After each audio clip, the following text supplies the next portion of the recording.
ਸਤਿ ਸ਼੍ਰੀ ਅਕਾਲ ਜੀ। ਤੁਸੀਂ ਪ੍ਰਾਈਮ ਏਸ਼ੀਆ ਟੈਲੀਵਿਜ਼ਨ ਦੇਖ ਰਹੇ ਹੋ। ਦੋਸਤੋ ਮੈਂ ਹਾਂ ਸਵਰਨ ਸਿੰਘ ਟਹਿਣਾ ਤੇ ਹਰ ਰੋਜ਼ ਦੀ ਤਰ੍ਹਾਂ ਹੀ ਪ੍ਰੋਗਰਾਮ ਖਬਰ ਦੀ ਖਬਰ ਲੈ ਕੇ ਹਾਜ਼ਰ ਹਾਂ। ਪਹਿਲੀ ਵੱਡੀ ਖਬਰ ਦੇ ਵੱਲ ਜਾਣ ਤੋਂ ਪਹਿਲਾਂ ਪੰਜਾਬ ਦੇ ਮੌਸਮ ਦੀ ਹਾਲ ਬਿਆਨੀ ਕਰਨੀ ਬਣਦੀ ਹੈ। ਲੰਘੇ ਕੱਲ੍ਹ ਪੰਜਾਬ ਦੇ ਵਿੱਚ ਦਿਨ ਦੇ ਵੇਲੇ ਟੈਂਪਰੇਚਰ 28 ਤੋਂ ਲੈ ਕੇ 30 ਡਿਗਰੀ ਤੱਕ ਦਰਜ ਕੀਤਾ ਗਿਆ। ਘੱਟ ਤੋਂ ਘੱਟ ਤਾਪਮਾਨ 12 ਤੋਂ ਲੈ ਕੇ 14 ਡਿਗਰੀ ਤੱਕ ਨੋਟ ਕੀਤਾ ਗਿਆ।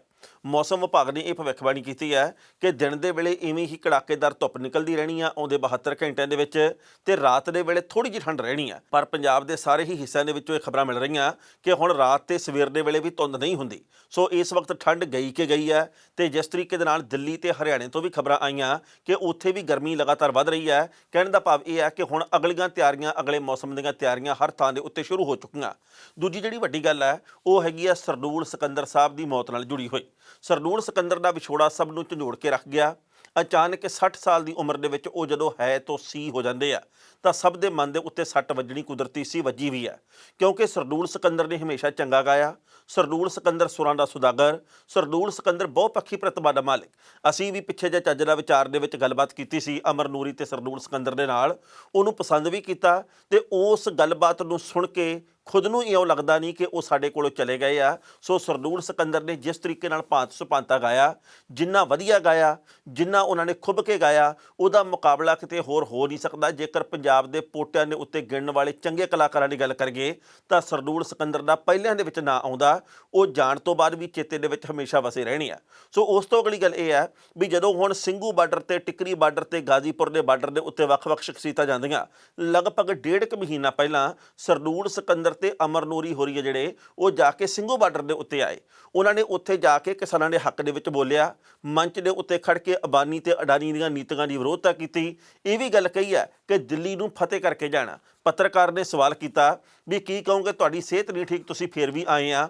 ਉੱਤਰ ਸਰਦੂਲ ਸਿਕੰਦਰ ਦਾ ਇਹ ਸੀ ਵੀ ਜਦੋਂ ਇਹੋ ਜਿਹਾ ਅੰਦੋਲਨ ਹੋਵੇ ਤਾਂ ਮਰਿਆ ਪਿਆ ਬੰਦਾ ਵੀ ਉੱਠ ਕੇ ਆ ਜਾਵੇ, ਮੈਂ ਤਾਂ ਫਿਰ ਵੀ ਜਿਉਂਦੇ ਜਾਗਦਿਆਂ ਦੇ ਵਿੱਚੋਂ ਆ। ਲਗਭਗ ਡੇਢ ਮਹੀਨਾ ਪਹਿਲਾਂ ਉਹ ਬਿਮਾਰ ਖਾਸੇ ਹੋ ਗਏ। 5-6 ਸਾਲ ਪਹਿਲਾਂ ਉਹਨਾਂ ਦੀ ਕਿਡਨੀ ਜਿਹੜੀ ਉਹ ਬਦਲੀ ਗਈ ਸੀਗੀ।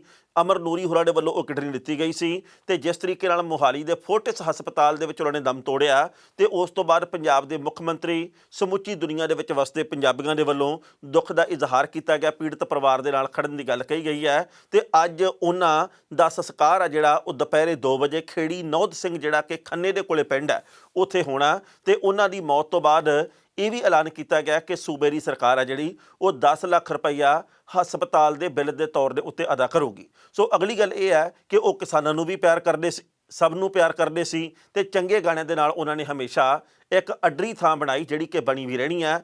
ਜਾਣਾ ਇਸ ਦੁਨੀਆ ਤੋਂ ਸਭ ਨਹੀਂ ਆ, ਅਸੀਂ ਵੀ ਤੁਰ ਜਾਣਾ, ਪਰ ਜਿਹੜੇ ਬੰਦੇ ਨੇ ਆਪਣੀ ਕਲਾ ਦੇ ਨਾਲ ਲੋਕਾਂ ਦਾ ਦਿਲ ਜਿੱਤਿਆ ਹੋਵੇ ਉਹਦੇ ਜਾਣ ਤੋਂ ਬਾਅਦ ਦੁੱਖ ਹੋਣਾ ਕੁਦਰਤੀ ਹੈ। 60 ਸਾਲ ਦੀ ਉਮਰ ਦੇ ਵਿੱਚ ਤੁਰ ਗਏ, ਦੁੱਖ ਹੋਇਆ, ਸੱਚੀ ਹੋਇਆ। ਉਸ ਤੋਂ ਅਗਲੀ ਗੱਲ ਇਹ ਹੈ ਵੀ ਜਿਸ ਤਰੀਕੇ ਦੇ ਨਾਲ ਵੱਖ-ਵੱਖ ਬਾਰਡਰਾਂ ਦੇ ਉੱਤੇ ਕਿਸਾਨ ਡਟ ਕੇ ਬੈਠੇ ਹੋਏ ਆ, ਜਿਸ ਤਰੀਕੇ ਦੇ ਨਾਲ ਕੇਂਦਰ ਦੀ ਸਰਕਾਰ ਦੇ ਵੱਲੋਂ ਹਲੇ ਵੀ ਅੜੀਆਂ ਕੀਤੀਆਂ ਜਾ ਰਹੀਆਂ, ਉਹਦੇ ਬਾਬਤ ਨਿੱਤ ਨਵੀਆਂ ਖਬਰਾਂ ਆ ਜਾਂਦੀਆਂ। ਲੰਘੇ ਕੱਲ੍ਹ ਕਿਸਾਨਾਂ ਦੇ ਵੱਲੋਂ ਵੱਖ-ਵੱਖ ਬਾਰਡਰਾਂ ਦੇ ਉੱਤੇ ਦਮਨ ਵਿਰੋਧੀ ਦਿਵਸ ਦੇ ਤੌਰ ਦੇ ਉੱਤੇ ਮਨਾਇਆ ਗਿਆ। ਕਿਸਾਨਾਂ ਨੇ ਇਹ ਗੱਲ ਕਹੀ ਹੈ ਕਿ ਭਾਰਤ ਦੇ ਵੱਖ-ਵੱਖ ਥਾਵਾਂ ਦੇ ਉੱਤੇ, ਸੈਂਕੜੇ ਥਾਵਾਂ ਦੇ ਉੱਤੇ ਸਰਕਾਰ ਦੀਆਂ ਬਦਨੀਤੀਆਂ ਦੇ ਖਿਲਾਫ ਇਹ ਦਮਨ ਵਿਰੋਧੀ ਦਿਨ ਮਨਾਇਆ ਗਿਆ। ਦਿੱਲੀ ਦੀ ਪੁਲਿਸ ਦੇ ਖਿਲਾਫ ਇਹ ਦਮਨ ਵਿਰੋਧੀ ਦਿਨ ਮਨਾਇਆ ਗਿਆ। ਤੇ ਅਗਲੀ ਗੱਲ ਇਹ ਹੈ ਕਿ ਨਰਿੰਦਰ ਸਿੰਘ ਤੋਮਰ ਇੱਕ ਸਮਾਗਮ ਦੇ ਵਿੱਚ ਗਏ ਸੀਗੇ, ਉਹਨਾਂ ਨੇ ਉੱਥੇ ਉਹੀ ਰੱਟ ਫੇਰ ਲਾਈ ਹੈ। ਉਹਨਾਂ ਨੇ ਇਹ ਗੱਲ ਕਹੀ ਹੈ ਕਿ ਅਸੀਂ ਆਪਣੀ ਥਾਂ ਦੇ ਉੱਤੇ ਠੀਕ ਆ। ਪ੍ਰਧਾਨ ਮੰਤਰੀ ਸਾਹਿਬ ਨੇ ਆਮਦਨ ਦੁੱਗਣੀ ਕਰਨ ਦੀ ਖਾਤਰ ਇਹ ਖੇਤੀ ਕਾਨੂੰਨ ਲੈ ਕੇ ਆਂਦੇ ਆ। ਜੇਕਰ ਕਿਸਾਨਾਂ ਦੇ ਕੋਲੇ ਕੋਈ ਨੁਕਤਾ ਹੈ ਤਾਂ ਉਹ ਸਾਨੂੰ ਇਹ ਦੱਸ ਦੇਣ ਕਿ ਇਹਨਾਂ ਕਾਨੂੰਨਾਂ ਦੇ ਵਿੱਚ ਕੀ ਤਬਦੀਲੀ ਕਰਨੀ ਚਾਹੀਦੀ ਹੈ, ਅਸੀਂ ਫੇਰ ਗੱਲਬਾਤ ਕਰ ਲਾਂਗੇ। ਪੱਤਰਕਾਰਾਂ ਦੇ ਹਰ ਸਵਾਲ ਦਾ ਉੱਤਰ ਉਹ ਦੇਣ ਤੋਂ ਟਲਦੇ ਰਹੇ ਆ। ਉਹਨਾਂ ਨੇ ਇਹ ਗੱਲ ਕਹੀ ਹੈ ਜੀ ਕਿ ਅੱਜ ਮੈਂ ਉਹੀ ਗੱਲ ਕਰਨੀ ਹੈ ਜਿਹੜੇ ਪ੍ਰੋਗਰਾਮ ਦੇ ਵਿੱਚ ਮੈਂ ਆਇਆ। ਕਹਿਣ ਦਾ ਭਾਵ ਇਹ ਹੈ ਕਿ ਉਹਨਾਂ ਨੇ ਗੋਂਗਲੂਆਂ ਤੋਂ ਮਿੱਟੀ ਜਿਹੀ ਝਾੜੀ ਹੈ। ਤਰਕ ਦੇ ਨਾਲ ਉਹ ਕਿਸੇ ਵੀ ਗੱਲ ਦਾ ਉੱਤਰ ਦੇਣ ਦੇ ਸਮਰੱਥ ਨਹੀਂ ਸੀ। ਉਸ ਤੋਂ ਅਗਲੀ ਗੱਲ ਇਹ ਹੈ ਕਿ ਨਰੇਸ਼ ਟਕੈਤ ਜਿਹੜੇ ਕਿ ਰਾਕੇਸ਼ ਟਕੈਤ ਦੇ ਭਰਾ, ਉਹਨਾਂ ਨੇ ਇਹ ਗੱਲ ਕਹੀ ਹੈ ਕਿ ਰਾਜਨਾਥ ਸਿੰਘ ਦੇ ਦਖਲ ਦਿੱਤੇ ਬਿਨਾਂ ਕਿਸਾਨੀ ਮਸਲਾ ਹੱਲ ਨਹੀਂ ਹੋਣਾ ਤੇ ਰਾਜਨਾਥ ਸਿੰਘ ਇਸ ਵਕਤ ਪ੍ਰਧਾਨ ਮੰਤਰੀ ਦੇ ਪਿੰਜਰੇ ਦਾ ਤੋਤਾ ਬਣੇ ਹੋਏ ਆ। ਸੋ ਕਹਿਣ ਦਾ ਭਾਵ ਇਹ ਹੈ ਕਿ ਸ਼ਬਦ ਅਖਬਾਰ ਵੀ ਹੋ ਰਹੇ ਆ। ਪਰ ਜਦੋਂ ਪੱਤਰਕਾਰਾਂ ਨੇ ਸਵਾਲ ਅੱਜ ਕੀਤਾ ਤੋਮਰ ਹੋਰਾਂ ਨੂੰ ਕਿ ਟਕੈਤ ਹੋਰੀ ਤਾਂ ਇਹ ਕਹਿੰਦੇ ਜੀ ਕਿ ਅਸੀਂ ਪਾਰਲੀਮੈਂਟ ਦੇ ਵੱਲ 40 ਲੱਖ ਟਰੈਕਟਰ ਲੈ ਕੇ ਆਵਾਂਗੇ, ਅਸੀਂ ਜੀ ਪਾਰਲੀਮੈਂਟ ਦੇ ਕੋਲੇ ਪਾਰਕਾਂ ਨੂੰ ਵਾਹ ਕੇ ਇੱਥੇ ਫਸਲਾਂ ਬੀਜਾਂਗੇ। ਤਾਂ ਤੋਮਰ ਹੋਰਾਂ ਨੇ ਗੱਲ ਨੂੰ ਝਾੜਦੇ ਜੇ ਕਿਹਾ ਕਿ ਕਿਸਾਨਾਂ ਦੇ ਨਾਲ ਤਾਂ ਹਾਲੇ ਵੀ ਗੱਲਬਾਤ ਕਰਨ ਨੂੰ ਤਿਆਰ ਹੈਗੇ ਆ, ਕਿਸਾਨ ਹੀ ਦੱਸਣ ਵੀ ਕਦੋਂ ਗੱਲ ਕਰਨੀ ਆ, ਅਸੀਂ ਤਾਂ ਕੁਝ ਕਿਹਾ ਹੀ ਨਹੀਂ, ਅਸੀਂ ਤਾਂ ਬਿਲਕੁਲ ਸਹੀ ਆ, ਆਪਣੀ ਥਾਂ ਦੇ ਉੱਤੇ ਅਡੇਗਾ। ਕਹਿਣ ਦਾ ਭਾਵ ਇਹ ਹੈ ਕਿ ਕੇਂਦਰ ਦੀ ਸਰਕਾਰ ਮੰਨ ਕੇ ਇੱਕ ਪੈਸਾ ਵੀ ਹਾਲੇ ਤੱਕ ਗੱਲ ਰਾਜ਼ੀ ਨਹੀਂ। ਪਹਿਲਾਂ ਇਸ ਰਿਪੋਰਟ ਦਾ ਵੇਰਵਾ ਸਾਂਝਾ ਕਰਦੇ ਹਾਂ ਤੇ ਬਾਅਦ ਵਿੱਚ ਕਰਾਂਗੇ ਟਿੱਪਣੀ। ਕਿਸਾਨ ਨੇਤਾ ਰਾਕੇਸ਼ ਟਕੈਤ ਦੇ ਭਰਾ ਤੇ ਭਾਰਤੀ ਕਿਸਾਨ ਯੂਨੀਅਨ ਦੇ ਪ੍ਰਧਾਨ ਨਰੇਸ਼ ਟਕੈਤ ਨੇ ਮੰਗਲਵਾਰ ਨੂੰ ਕਿਹਾ ਕਿ ਕੇਂਦਰ ਦੀ ਸਰਕਾਰ ਨੇ ਰੱਖਿਆ ਮੰਤਰੀ ਰਾਜਨਾਥ ਸਿੰਘ ਨੂੰ ਪਿੰਜਰੇ ਦਾ ਤੋਤਾ ਬਣਾ ਕੇ ਰੱਖਿਆ ਹੋਇਆ। ਜੇ ਸਰਕਾਰ ਉਹਨਾਂ ਨੂੰ ਆਜ਼ਾਦ ਕਰਕੇ ਕਿਸਾਨਾਂ ਨਾਲ ਗੱਲਬਾਤ ਕਰਨ ਦਾ ਮੌਕਾ ਦੇਵੇ ਤਾਂ ਮੇਰਾ ਦਾਅਵਾ ਹੈ ਕਿ ਕਿਸਾਨ ਅੰਦੋਲਨ ਦਾ ਹੱਲ ਫੌਰਨ ਹੋ ਜਾਵੇਗਾ, ਪਰ ਇਹ ਸਰਕਾਰ ਜ਼ਿੱਦੀ ਹੈ। ਨਰੇਸ਼ ਟਕੈਤ ਉੱਤਰ ਪ੍ਰਦੇਸ਼ ਦੇ ਬਾਰਾਬੰਕੀ ਦੇ ਵਿੱਚ ਮਹਾਂ ਪੰਚਾਇਤ ਨੂੰ ਸੰਬੋਧਨ ਕਰ ਰਹੇ ਸਨ। ਕਿਸਾਨਾਂ ਦੀ ਤਲਖੀ ਦਰਮਿਆਨ ਖੇਤੀਬਾੜੀ ਮੰਤਰੀ ਨਰਿੰਦਰ ਸਿੰਘ ਤੋਮਰ ਨੇ ਲੰਘੇ ਕੱਲ੍ਹ ਇਹ ਗੱਲ ਕਹੀ ਹੈ ਕਿ ਖੇਤੀਬਾੜੀ ਕਾਨੂੰਨਾਂ ਦੇ ਉੱਤੇ ਕਿਸਾਨਾਂ ਨਾਲ ਗੱਲਬਾਤ ਕਰਨ ਦੇ ਲਈ ਸਰਕਾਰ ਦੇ ਦਰਵਾਜ਼ੇ ਅੱਜ ਵੀ ਖੁੱਲ੍ਹੇ ਨੇ। ਤੋਮਰ ਨੇ ਕਿਹਾ ਕਿ ਕਿਸਾਨਾਂ ਨਾਲ ਕਈ ਵਾਰ ਗੱਲਬਾਤ ਹੋਈ ਹੈ, ਪਰ ਉਹਨਾਂ ਦੇ ਕੋਲੇ ਕੋਈ ਵੀ ਪੁਆਇੰਟ ਹੈ ਤਾਂ ਅਸੀਂ ਗੱਲਬਾਤ ਵਾਸਤੇ ਤਿਆਰ ਹਾਂ। ਤੋਮਰ ਨੇ ਇਹ ਗੱਲ ਇੱਕ ਈਵੈਂਟ ਤੋਂ ਬਾਅਦ ਮੀਡੀਆ ਨਾਲ ਕਹੀ ਹੈ ਤੇ ਉਹਨਾਂ ਨੂੰ ਪੁੱਛਿਆ ਗਿਆ ਕਿ ਕੀ ਕਿਸਾਨਾਂ ਨਾਲ ਫਿਰ ਤੋਂ ਗੱਲਬਾਤ ਸ਼ੁਰੂ ਕਰਨ ਦੇ ਲਈ ਸਰਕਾਰ ਕੋਈ ਕੋਸ਼ਿਸ਼ ਕਰ ਰਹੀ ਹੈ, ਤਾਂ ਉਹਨਾਂ ਨੇ ਇਸ ਗੱਲ ਦਾ ਉੱਤਰ ਟਾਲ ਦਿੱਤਾ। ਤੋਮਰ ਨੇ ਕਿਹਾ ਕਿ ਸਰਕਾਰ ਪੂਰੀ ਸੰਵੇਦਨਾ ਦੇ ਨਾਲ ਕਿਸਾਨਾਂ ਨਾਲ ਚਰਚਾ ਕਰਦੀ ਰਹੀ ਹੈ। ਉਹਨਾਂ ਨੇ ਦਾਅਵਾ ਕੀਤਾ ਕਿ ਪ੍ਰਧਾਨ ਮੰਤਰੀ ਸਨਮਾਨ ਨਿਧੀ ਯੋਜਨਾ ਦਾ ਫਾਇਦਾ 10 ਕਰੋੜ ਕਿਸਾਨਾਂ ਨੂੰ ਮਿਲ ਚੁੱਕਿਆ। ਕਿਸਾਨਾਂ ਦੀ ਸਾਲਾਨਾ ਆਮਦਨ ਕਰੀਬ 6000 ਰੁਪਏ ਵਧੀ ਹੈ। ਤੋਮਰ ਨੇ ਇਹ ਵੀ ਕਿਹਾ ਕਿ ਸਰਕਾਰ ਕਿਸਾਨਾਂ ਦੀ ਆਮਦਨ ਦੁੱਗਣੀ ਕਰਨ ਦੇ ਲਈ ਕਮਿਟਡ ਹੈ ਤੇ ਉਹਨਾਂ ਦੀ ਭਲਾਈ ਵਾਸਤੇ ਲਗਾਤਾਰ ਕੰਮ ਕਰ ਰਹੀ ਹੈ। ਤੋਮਰ ਦਾ ਇਹ ਬਿਆਨ ਉਸ ਵਕਤ ਆਇਆ ਜਦੋਂ ਕਿਸਾਨ ਨੇਤਾ ਲਗਾਤਾਰ ਅੰਦੋਲਨ ਤੇਜ਼ ਕਰਨ ਦੀ ਸਟ੍ਰੈਟਜੀ ਬਣਾ ਰਹੇ ਨੇ। ਭਾਰਤੀ ਕਿਸਾਨ ਯੂਨੀਅਨ ਦੇ ਬੁਲਾਰੇ ਟਕੈਤ ਨੇ ਮੰਗਲਵਾਰ ਨੂੰ ਕਿਹਾ ਸੀ ਕਿ ਸਰਕਾਰ ਦੇ ਉੱਤੇ ਖੇਤੀ ਕਾਨੂੰਨ ਵਾਪਸ ਲੈਣ ਦੇ ਲਈ ਦਬਾਅ ਬਣਾਉਣ ਦੀ ਖਾਤਰ 40 ਲੱਖ ਟਰੈਕਟਰਾਂ ਦੇ ਨਾਲ ਸੰਸਦ ਮਾਰਚ ਦੀ ਯੋਜਨਾ ਬਣਾ ਰਹੇ ਨੇ। ਮਾਰਚ ਕੱਢਣ ਤੋਂ ਪਹਿਲਾਂ ਸਰਕਾਰ ਨੂੰ ਦੱਸ ਦਿੱਤਾ ਜਾਵੇਗਾ। ਟਕੈਤ ਨੇ ਇਹ ਵੀ ਮੰਗ ਦੁਹਰਾਈ ਕਿ MSP ਦੀ ਗਰੰਟੀ ਨੂੰ ਲੈ ਕੇ ਨਵਾਂ ਕਾਨੂੰਨ ਆਉਣਾ ਚਾਹੀਦਾ। ਖੇਤੀਬਾੜੀ ਕਾਨੂੰਨਾਂ ਦੇ ਖਿਲਾਫ ਲਗਾਤਾਰ ਅੰਦੋਲਨ ਕਰ ਰਹੇ 40 ਕਿਸਾਨ ਸੰਗਠਨਾਂ ਦੇ ਵੱਲੋਂ ਯਾਨੀ ਕਿ ਸੰਯੁਕਤ ਕਿਸਾਨ ਮੋਰਚੇ ਦੇ ਵੱਲੋਂ ਲੰਘੇ ਕੱਲ੍ਹ ਦਮਨ ਵਿਰੋਧੀ ਦਿਵਸ ਮਨਾਇਆ ਗਿਆ ਤੇ ਰਾਸ਼ਟਰਪਤੀ ਰਾਮਨਾਥ ਕੋਵਿੰਦ ਨੂੰ ਚਿੱਠੀ ਵੀ ਲਿਖੀ ਗਈ ਹੈ। ਇਹਦੇ ਵਿੱਚ ਕਿਹਾ ਗਿਆ ਕਿ ਅੰਦੋਲਨ ਕਰ ਰਹੇ ਕਿਸਾਨਾਂ ਤੇ ਉਹਨਾਂ ਦੇ ਸਮਰਥਕਾਂ ਦੇ ਉੱਤੇ ਅਤਿਆਚਾਰ ਕਰਨਾ ਬੰਦ ਕੀਤਾ ਜਾਵੇ। ਇਸ ਖਬਰ ਦੇ ਉੱਤੇ ਟਿੱਪਣੀ ਕਰਨਾ ਦੋਸਤੋ, ਪਹਿਲੀ ਗੱਲ ਤਾਂ ਅਸੀਂ ਕਹਾਂਗੇ ਤੋਮਰ ਹੋਰੀ ਤੇ ਭਾਰਤ ਦੇ ਪ੍ਰਧਾਨ ਮੰਤਰੀ ਸਾਹਿਬ ਤੇ ਬਾਕੀ ਜਿੰਨੇ ਵੀ BJP ਦੇ ਸੀਨੀਅਰ ਨੇਤਾ ਉਹ ਹਰ ਗੱਲ ਦੇ ਉੱਤੇ ਪੱਲਾ ਝਾੜ ਰਹੇ ਆ। ਉਹਨਾਂ ਦੇ ਵੱਲੋਂ ਇਹੀ ਗੱਲ ਕਹੀ ਜਾ ਰਹੀ ਹੈ ਕਿ ਅਸੀਂ ਤਾਂ ਜੀ ਕਿਸਾਨੀ ਨਾਲ ਗੱਲਬਾਤ ਕਰਨ ਦੇ ਲਈ ਤਿਆਰ ਹਾਂ। ਸ਼ਾਇਦ ਤੁਹਾਨੂੰ ਵੀ ਚੇਤੇ ਹੋਊਗਾ ਕਿ ਪ੍ਰਧਾਨ ਮੰਤਰੀ ਸਾਹਿਬ ਨੇ ਇਹ ਗੱਲ ਕਹੀ ਸੀ ਕੁਝ ਹਫ਼ਤੇ ਪਹਿਲਾਂ ਕਿ ਕਿਸਾਨਾਂ ਦੇ ਵਿੱਚ ਤੇ ਮੇਰੇ ਦਰਮਿਆਨ ਸਿਰਫ ਇੱਕ ਫੋਨ ਕਾਲ ਦੀ ਦੂਰੀ ਹੈ। ਉਹ ਦਿਨ ਗਿਆ, ਅੱਜ ਦਾ ਦਿਨ ਆ ਗਿਆ, ਪ੍ਰਧਾਨ ਮੰਤਰੀ ਦਾ ਨਾ ਫੋਨ ਆਇਆ, ਨਾ ਕਿਸਾਨਾਂ ਨੂੰ ਇਹ ਗੱਲ ਕਹੀ ਗਈ ਕਿ ਤੁਸੀਂ ਇਸ ਨੰਬਰ ਦੇ ਉੱਤੇ ਫੋਨ ਕਰ ਲਓ। ਹੁਣ ਵੀ ਤੋਮਰ ਸਾਹਿਬ ਤੇ ਬਾਕੀ ਮੰਤਰੀ ਇੱਕੋ ਗੱਲ ਕਹਿ ਰਹੇ ਆ, ਆਮਦਨ ਦੁੱਗਣੀ ਕਰਨੀ ਹੀ ਕਰਨੀ ਹੈ। ਇਹ ਤਾਂ ਜੀ ਵਿਰੋਧੀਆਂ ਦੇ ਵੱਲੋਂ ਭੜਕਾਏ ਗਏ ਹਨ, ਇਹ ਤਾਂ ਜੀ ਕਿਸਾਨਾਂ ਨੂੰ ਸਮਝ ਨਹੀਂ ਆ ਰਹੀ, ਇਹ ਤਾਂ ਜੀ ਕਾਲੇ ਕਾਨੂੰਨਾਂ ਵਿੱਚ ਕਾਲਾ ਹੈ ਕਿ ਸਾਨੂੰ ਕੁਝ ਦੱਸਦੇ ਹੀ ਨਹੀਂ। ਜਦ ਕਿ ਕਿਸਾਨ ਆਗੂਆਂ ਦੇ ਵੱਲੋਂ ਇਹ ਗੱਲ ਕਈ ਵਾਰ ਕਹੀ ਗਈ ਹੈ ਕਿ ਅਸੀਂ ਕਲੌਜ਼ ਦਰ ਕਲੌਜ਼ ਯਾਨੀ ਕਿ ਕੱਲੇ ਨੁਕਤੇ ਦੇ ਉੱਤੇ ਹੁਣ ਤੱਕ ਵਿਚਾਰ ਕੀਤੀ ਹੈ। 11 ਮੀਟਿੰਗਾਂ ਦੇ ਵਿੱਚੋਂ 3-4 ਮੀਟਿੰਗਾਂ ਦੇ ਉੱਤੇ ਕਲੌਜ਼ ਦਰ ਕਲੌਜ਼ ਦੀ ਗੱਲ ਹੋਈ ਹੈ, ਪਰ ਫਿਰ ਵੀ ਉਹ ਗੱਲ ਕਹਿੰਦੇ ਆ ਵੀ ਸਾਨੂੰ ਤਾਂ ਇਹਦੇ ਵਿੱਚ ਕੁਝ ਕਾਲਾ ਲੱਗਦਾ ਨਹੀਂ ਤੇ ਜੇਕਰ ਉਹਨਾਂ ਨੂੰ ਕੁਝ ਕਾਲਾ ਲੱਗਦਾ ਸਾਨੂੰ ਦੱਸ ਦੇਣ ਤੇ ਦੱਸਾਂਗੇ ਵੀ ਅਸੀਂ। ਤਾਂ ਇੱਕ ਵਾਰੀ ਫਿਰ ਰਿਪੀਟ ਕਰ ਦਿਆਂਗੇ, ਕਿਸਾਨ ਆਗੂਆਂ ਨੇ ਕਿਹਾ, ਫਿਰ ਦੁਹਰਾ ਦਿਆਂਗੇ ਅਸੀਂ ਪੁਰਾਣੀਆਂ ਗੱਲਾਂ। ਪਰ 11 ਦੌਰ ਦੀ ਗੱਲਬਾਤ ਤੋਂ ਬਾਅਦ 12ਵੇਂ ਦੌਰ ਦੀ ਗੱਲਬਾਤ ਦੇ ਲਈ ਕੇਂਦਰ ਦੀ ਸਰਕਾਰ ਵਕਤ ਨਾ ਦੇਵੇ। ਸੋ ਕਹਿਣ ਦਾ ਭਾਵ ਇਹ ਹੈ ਕਿ ਕੇਂਦਰ ਦੀ ਸਰਕਾਰ ਹਾਲੇ ਤੱਕ ਆਪਣੀ ਥਾਂ ਦੇ ਉੱਤੇ ਅੜੀ ਹੋਈ ਹੈ। ਬਿਲਕੁਲ ਇਸ ਮਾਮਲੇ ਦੇ ਉੱਤੇ ਉਹਦੇ ਰਵੱਈਏ ਦੇ ਵਿੱਚ ਕੋਈ ਤਬਦੀਲੀ ਨਹੀਂ ਆਈ। ਪਰ ਕਿਸਾਨ ਆਗੂਆਂ ਨੇ ਗੱਲ ਕਹੀ ਹੈ ਕਿ ਅਸੀਂ ਲਗਾਤਾਰ ਸੰਘਰਸ਼ ਆਪਣਾ ਅੱਗੇ ਤੋਂ ਅੱਗੇ ਵਧਾਵਾਂਗੇ। ਇੱਕ ਗੱਲ ਹੋਰ ਦੱਸਣੀ ਬਣਦੀ ਹੈ ਕਿਉਂਕਿ ਟਿੱਕਰੀ ਬਾਰਡਰ ਦੇ ਉੱਤੇ ਕਈ ਥਾਵਾਂ ਦੇ ਉੱਤੇ ਮਜਮਾ ਆਪਣਾ ਖਤਮ ਕਰਨ ਕਿਸਾਨ, ਨਹੀਂ ਤਾਂ ਇਹਨਾਂ ਦੇ ਉੱਤੇ ਕਾਨੂੰਨੀ ਕਾਰਵਾਈ ਕੀਤੀ ਜਾਵੇਗੀ, ਇਹ ਲਿਖੇ ਬੋਰਡ ਲੱਗੇ ਸੀ।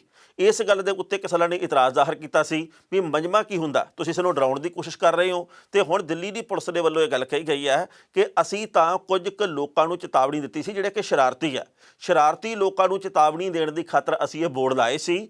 ਅਸੀਂ ਕਿਸਾਨਾਂ ਨੂੰ ਡਰਾਉਣ ਦੀ ਕੋਈ ਕੋਸ਼ਿਸ਼ ਨਹੀਂ ਕਰ ਰਹੇ। ਪਰ ਹੁਣ ਇਬਾਰਤ ਦੇਖੋ ਕਿ ਤੁਸੀਂ ਆਪਣਾ ਮਜਮਾ ਇੱਥੋਂ ਚੁੱਕੋ, ਤੁਹਾਡੇ ਮਜਮੇ ਦੇ ਕਰਕੇ ਇੱਥੇ ਲੋਕਾਂ ਦਾ ਬੜਾ ਨੁਕਸਾਨ ਹੋ ਰਿਹਾ। ਜੇਕਰ ਤੁਸੀਂ ਆਪਣਾ ਮਜਮਾ ਨਾ ਚੁੱਕਿਆ ਤਾਂ ਤੁਹਾਨੂੰ ਇੱਥੋਂ ਤਿੱਤਰ ਬਿੱਤਰ ਕਰ ਦਿੱਤਾ ਜਾਵੇਗਾ ਤੇ ਕਾਨੂੰਨੀ ਕਾਰਵਾਈ ਕੀਤੀ ਜਾਵੇਗੀ। ਬੋਰਡਾਂ ਦੇ ਉੱਤੇ ਕੁਝ ਲਿਖਿਆ ਤੇ ਉੱਤਰ ਇਹਦਾ ਇਹ ਮਿਲਿਆ ਕਿ ਜੀ ਅਸੀਂ ਤਾਂ ਜਿਹੜੇ ਸ਼ਰਾਰਤੀ ਅਨਸਰ ਆ, ਜਿਹੜੇ ਕਿ ਵਿਰੋਧੀ ਗਤੀਵਿਧੀਆਂ ਕਰਨ ਵਾਲੇ ਆ, ਉਹਨਾਂ ਦੇ ਲਈ ਇਹ ਬੋਰਡ ਲਾਏ ਆ, ਇਹਦਾ ਕਿਸਾਨੀ ਨਾਲ ਕੋਈ ਸੰਬੰਧ ਨਹੀਂ ਆ।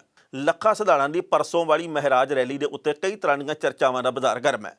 ਬੀਜੇਪੀ ਦੇ ਕਈ ਨੇਤਾ ਇਹ ਗੱਲ ਕਹਿੰਦੇ ਆ ਕਿ ਇਹ ਕਾਂਗਰਸ ਦੇ ਵੱਲੋਂ ਸਪਾਂਸਰਡ ਕੀਤੀ ਗਈ ਰੈਲੀ ਸੀ। ਕਾਂਗਰਸ ਦੇ ਵੱਲੋਂ ਵੱਡਾ ਨੇਤਾ ਬਣਾਉਣ ਦੀ ਕੋਸ਼ਿਸ਼ ਕੀਤੀ ਜਾ ਰਹੀ ਹੈ ਲੱਖਾ ਸਿਧਾਣਾ ਨੂੰ। ਇਲਜ਼ਾਮ ਕਈ ਤਰ੍ਹਾਂ ਦੇ ਲਾਏ ਗਏ ਆ ਕਿ ਪੰਜਾਬ ਦੀ ਪੁਲਿਸ ਵੀ ਨਾਲ ਰਲੀ ਹੋਈ ਹੈ, ਦਿੱਲੀ ਦੀ ਪੁਲਿਸ ਦਾ ਸਹਿਯੋਗ ਕੋਈ ਨਹੀਂ ਦਿੱਤਾ, ਇਸ ਕਰਕੇ ਸਾਰਾ ਕੁਝ ਕੀਤਾ ਗਿਆ। ਯਾਨੀ ਕਿ ਕਿਸਾਨ ਅੰਦੋਲਨ ਨੂੰ ਹਾਈਜੈਕ ਕਰਨ ਦੇ ਲਈ ਇਹ ਸਾਰਾ ਕੁਝ ਕੀਤਾ ਜਾ ਰਿਹਾ। ਕਾਂਗਰਸ ਦੀ ਸਰਕਾਰ ਦੇ ਵੱਲੋਂ, ਸੂਬੇ ਦੀ ਸਰਕਾਰ ਦੇ ਵੱਲੋਂ ਇਹ ਬੀਜੇਪੀ ਦੇ ਪੰਜਾਬ ਦੇ ਕੁਝ ਕੁ ਆਗੂਆਂ ਦੇ ਨਵੇਂ ਬਿਆਨ ਜਾਰੀ ਹੋਏ ਆ।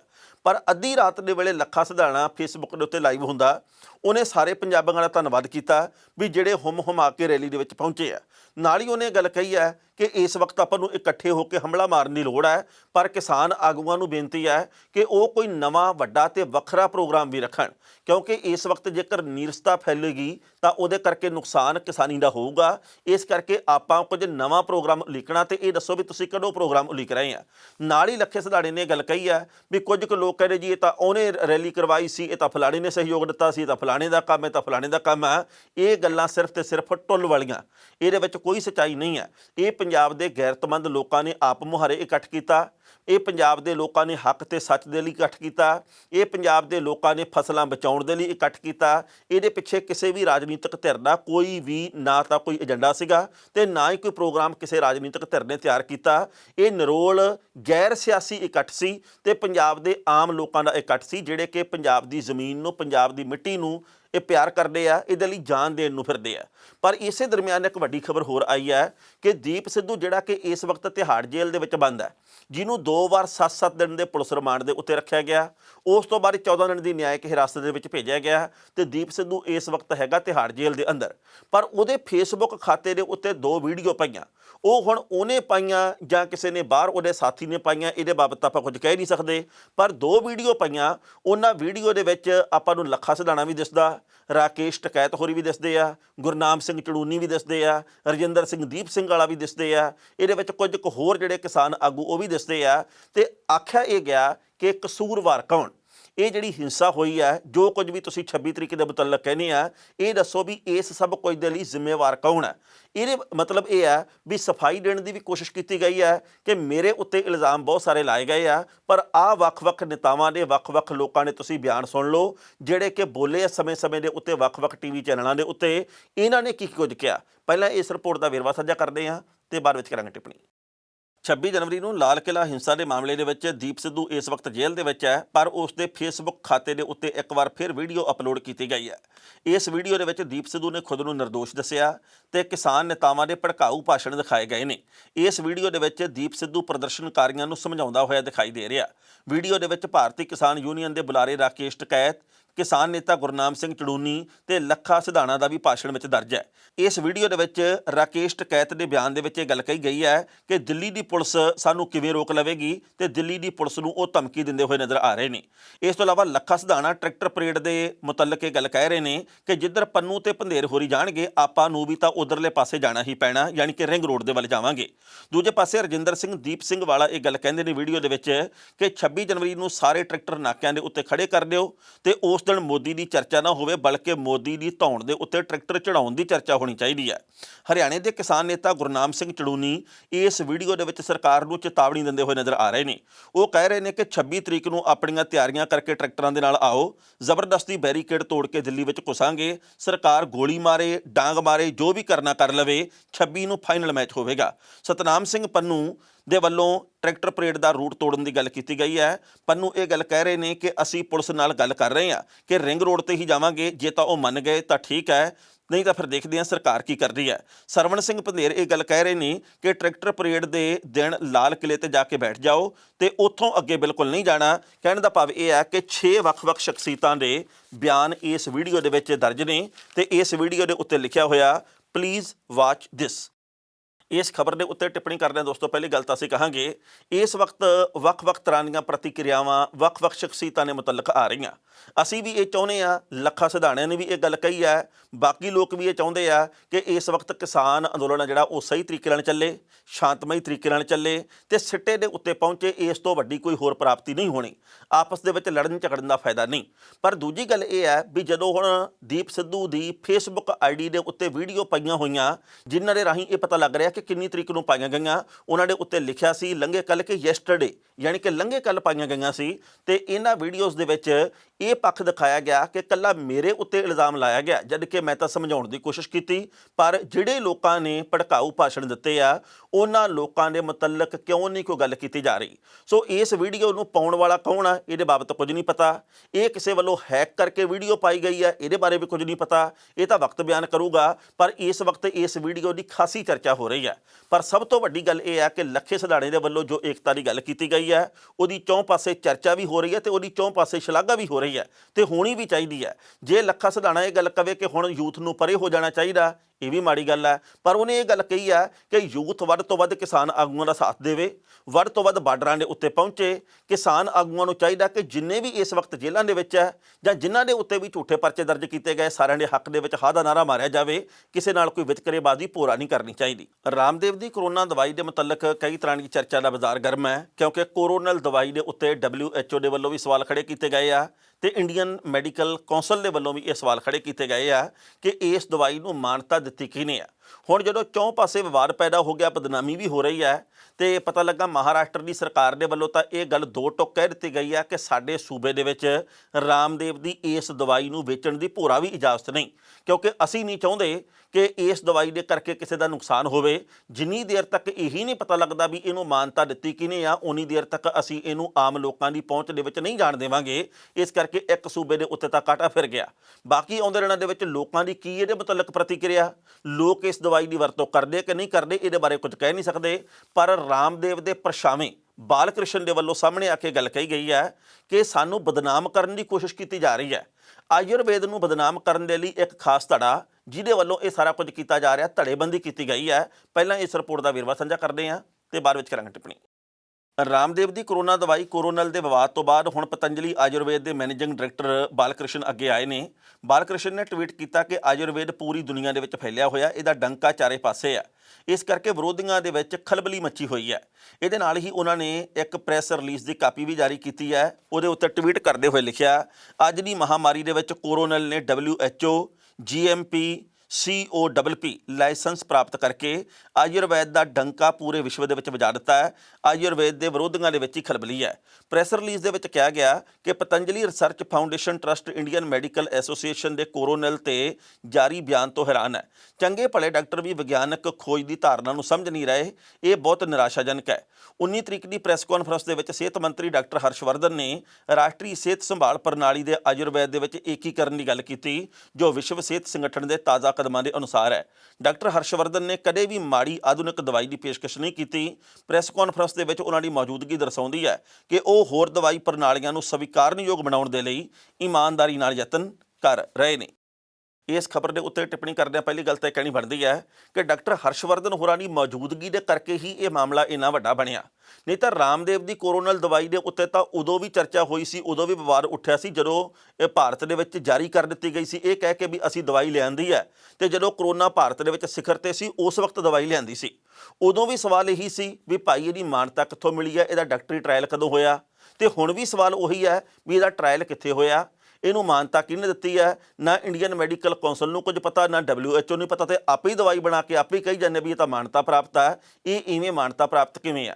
ਸਿਹਤ ਮੰਤਰੀ, ਕੇਂਦਰੀ ਸਿਹਤ ਮੰਤਰੀ ਦੀ ਹਾਜ਼ਰੀ ਦੇ ਵਿੱਚ ਇਹ ਸਾਰਾ ਕੁਝ ਕੀਤਾ ਜਾਣਾ ਤੇ ਉਹਨਾਂ ਦੇ ਵੱਲੋਂ ਵੀ ਸਿਫਤਾਂ ਦੇ ਪੁਲ ਬੰਨੇ ਜਾਣਾ ਇਸ ਦਵਾਈ ਦੇ। ਇਹਦੇ ਉੱਤੇ ਕਈ ਤਰ੍ਹਾਂ ਦੀ ਹੈਰਾਨੀ ਪ੍ਰਗਟ ਹੁੰਦੀ ਹੈ, ਕਿਉਂਕਿ ਦੁਨੀਆ ਭਰ ਦੇ ਵਿੱਚ ਕਰੋਨਾ ਹਾਲੇ ਗਿਆ ਨਹੀਂ, ਭਾਰਤ ਦੇ ਵਿੱਚ ਵੀ ਲਗਾਤਾਰ ਪੈਰ ਪਸਾਰ ਰਿਹਾ।